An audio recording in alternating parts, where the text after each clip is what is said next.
পিঠা তৈরি করতে ঝামেলা মনে করছেন, তাহলে আর ঝামেলার মধ্যে যেতে হবে না। আজকে তৈরি করে দেখাবো খুবই সহজ একটি পিঠা রেসিপি। আর এই পিঠাটি খেতে অনেক বেশি সুস্বাদু।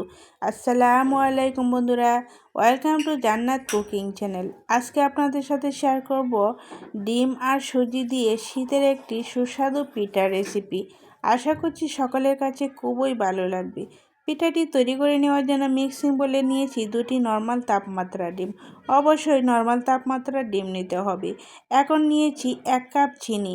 চিনিটা আপনাদের পছন্দ মতো দিতে পারবেন। এখন আমি ডিমের সাথে চিনিটা খুব ভালো করে মিক্স করে নিচ্ছি। এখন দিয়ে দিচ্ছি 2 টেবিল চামচ পানি। আপনারা চাইলে পানির পরিবর্তে লিকুইড দুধও দিতে পারেন। দুধ দিলে অবশ্যই ঠান্ডা দুধ দিতে হবে, ফ্রিজের না, একবারে নর্মাল দুধ।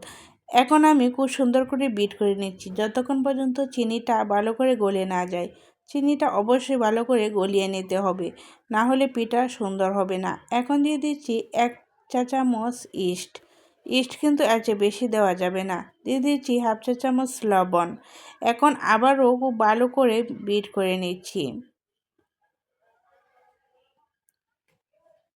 যতক্ষণ পর্যন্ত চিনিটা ভালো করে গলে না যায়, ততক্ষণ পর্যন্ত বিট করে নিতে হবে। এখন আমার চিনিটা খুব সুন্দর করে গলে গিয়েছে। এখন দিয়ে দিচ্ছি 1 কাপ সুজি। এখন আমি সুজিটা খুব সুন্দর করে মিশিয়ে নিচ্ছি।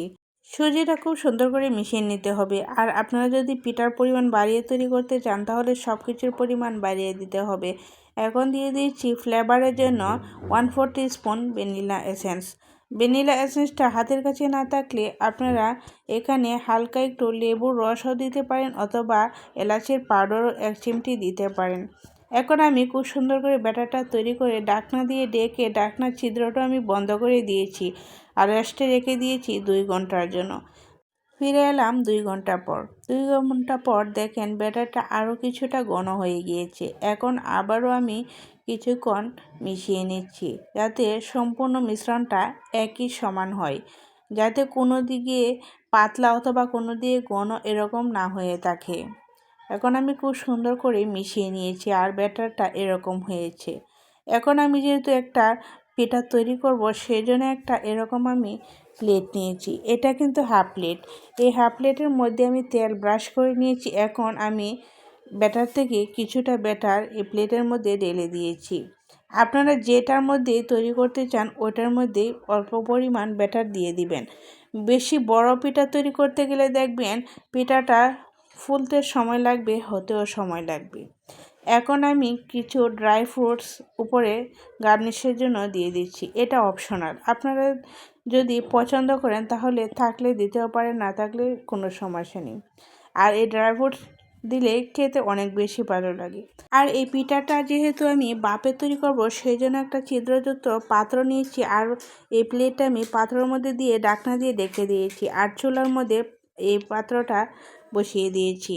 আর যেই পাত্রের মধ্যে আমি পানি দিয়েছিলাম, ওই পাত্রের উপরে এই ছিদ্রযুক্ত পাত্রটা বসিয়ে দিয়েছি। আর বসিয়ে আমি চুলার আঁচটা মিডিয়ামে রেখে 30 মিনিট ভাপিয়ে নিয়েছি। 30 মিনিটের ভিতরে পিঠাটা খুব সুন্দর করে হয়ে গিয়েছে। এখন আমি পিঠাটা চুলা থেকে নামিয়ে হালকা ঠান্ডা করে নিয়েছি। আর দেখেন পিঠাটা মাশাআল্লাহ কত বেশি সুন্দর হয়েছে আর অনেক বেশি জালিদার হয়েছে। এই পিঠাটা কিন্তু অনেক বেশি জালিদার হবে, খেতেও কিন্তু অনেক বেশি মজার হয়।